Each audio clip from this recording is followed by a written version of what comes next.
As I promised, I am now back with a session on the Conqueror. The Conqueror is the tier 9 British Heavy, and I'm just going through some stats here. You can see the Rolls-Royce Griffin, which was used, as I recall, on the later versions of the Spitfire. Now, the Conqueror is on paper a fairly well armored tank. It's got good sloping, it's got a low profile and everything, so let's have a look at the armor. Hull 130 in the front, 165 on the turret. Boom, penetration. I would have thought that was a nicely angled shot, both vertically and horizontally. Oh, nice shot there, and rolling back. Oh, shot again. It was the underplate, so okay. It was well angled, but still, no, I'll buy that one. They dinged us. No, I dinged him. But anyway. And perfectly angled. Weaving. Boom. Penetration. Oh well. Payback is a bitch, eh?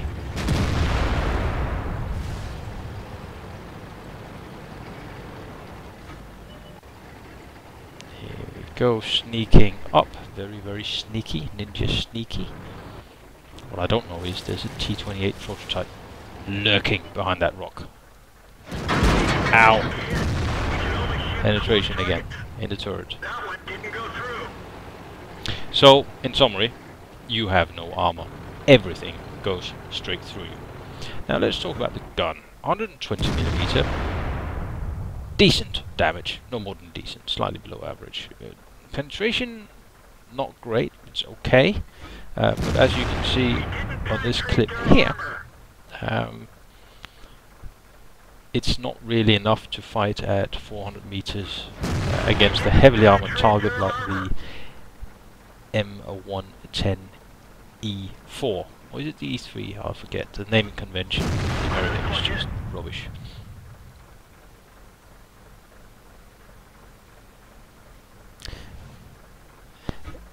The aiming time of this gun is brilliant, right? It just snaps right onto the target and you can shoot immediately. You have lots of time to aim.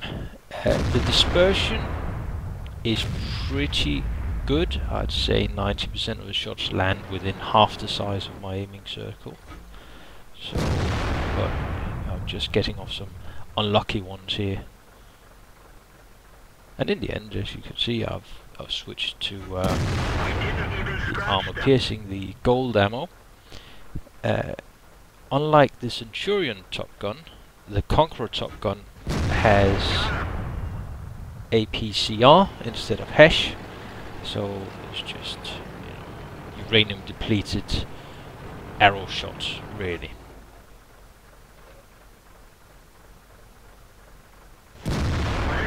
Ricochet again. So penetration against these thick targets, it's a little bit hard. But you see how it just snaps to the target and we're shooting away. Unfortunately, the reload is just too long for me to get 3 shots off on this guy, but I do get 2 shots off. It's nice. And this is a situation that plays to this gun's and this tank's strengths. In place, being able to just roll off shot after shot after shot because of the fairly low reload time. Oh, revenge is a bitch. There we go. So, that's the gun. So, let's talk about positioning. This tank has a relatively good gun depression despite the turret being on the back, and that can be used to good effect. At the same time, the limited dispersion of the aiming reticle as you turn the turret is useful, and the mobility makes it a fairly good mobile gun emplacement. The rapid fire of the gun is very helpful, but of course the low damage gives you a tank that has relatively low alpha damage but high sustained damage. Well, you see how quickly you can just get on that target, you can get the shot off, and you can roll back into cover. This is not a tank for an aggressive playstyle. You have no armor, remember that. I mean, it says 130 on the front and 152 on the turret. I don't believe it for a second. And even then, that is not, a lot. It's It's okay, but it just doesn't seem to work. I don't know if they've, I don't know, punched some holes through it or whatever. You see, even though I've just swung the turret around, gun is fully aimed. It's a shame he moves backwards right there, or I would have had him.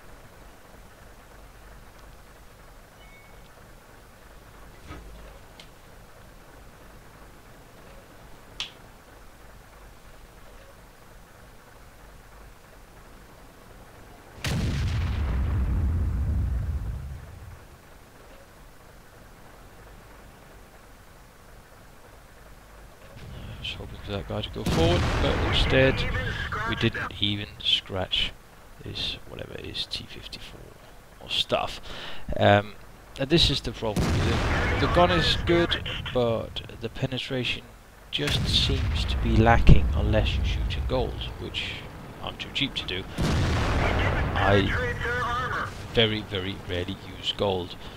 One, because I'm cheapskate. I'm from the part of Denmark where I don't like to spend money. Oh, there's a Centurion punching right through a perfectly angled arm. So, fire and maneuver.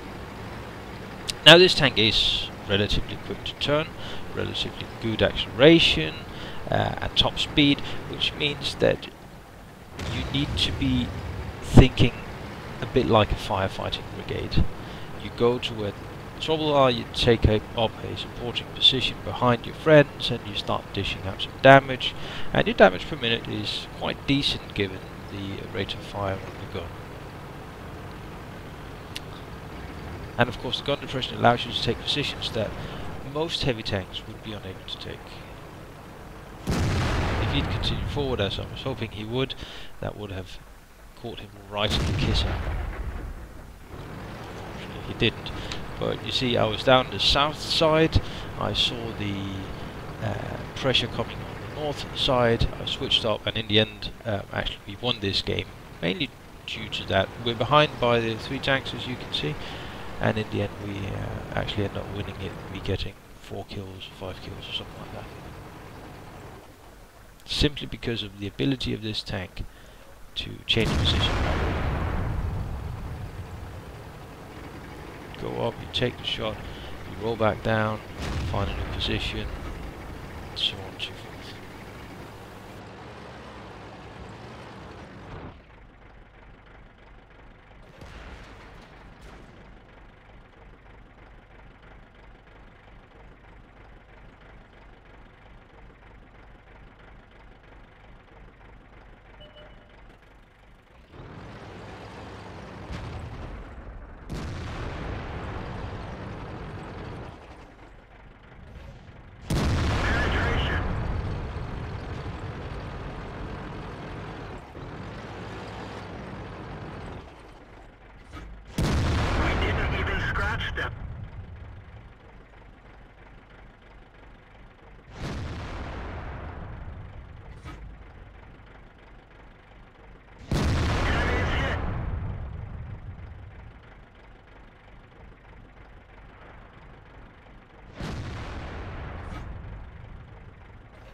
So, in summary, this tank is still an enigma to me. I don't have an exceptionally good way of playing this, like, you know, the pattern pre-nerf.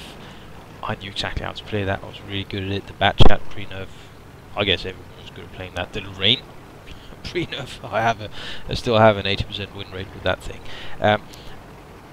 This one, I find it very hard to have really good battles with. I have an average XP of 790 or so, which is somewhat below my norm.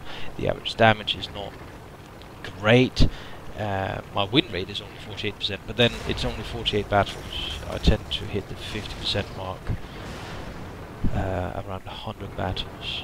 But I just find this tank hard to do really well with. I've not had a single game. I think the highest XP I've had is 1500, 1600 in one battle. And my norm is somewhere, you know, every single tank I have that I play a lot, I have a maximum XP on that tank of 2000. And this I just find very hard. It's a bit early to say, only 54 battles in it. I certainly know what its strengths are and its weaknesses. It's just how do you fit that into this game where certainly, you know, after they've started making new maps, catering for the physics model and the introduction of the physics model, it's quite easy for everyone to find cover. And how do you deal with that with a tank that needs to be in the open and shoot like this one has to? In order to really utilize your rate of fire, you need to actually stay up and just continuously shoot. So a very good round would be one where you sat on one perch and you just keep pumping out that ammo. But that's a good round for any tank. So it seems that it has some differentiating characteristics, this tank. It's just those characteristics are very hard to use in a heavy tank. It has the same different characteristics as the Centurion has. The Centurion is quicker, more mobile, has slightly higher penetration on the gun, which is kind of weird. Being it's 105mm versus 120mm, one would have thought. But of course this is not always true that a higher caliber gives higher penetration. You may recall that the 88mm on the Tiger had lower penetration than the 75mm on the Panther, which was a longer gun, high velocity gun. So anyway, enough of the technicalities. It's a difficult tank to play, but I chose to include this clip because at the end of it you will see me killing Batman, one of my friends and clanmates, and you know, he killed me once, and I do literally mean once, one time, and I have decided to exact revenge on him by posting this clip online. So anyway, that's me done talking. I hope you've enjoyed the show. Let me know what you think of this. Do you want me to keep doing this style of videos? Should we change something? What other tanks do you want me to do? Would you like me to see me give an overhaul? You know, let me know downstairs in the comments. If you can figure out how to do it now that it's all Google Plus driven. What an absolute crock of shite. But anyway, until next time, stay frosty.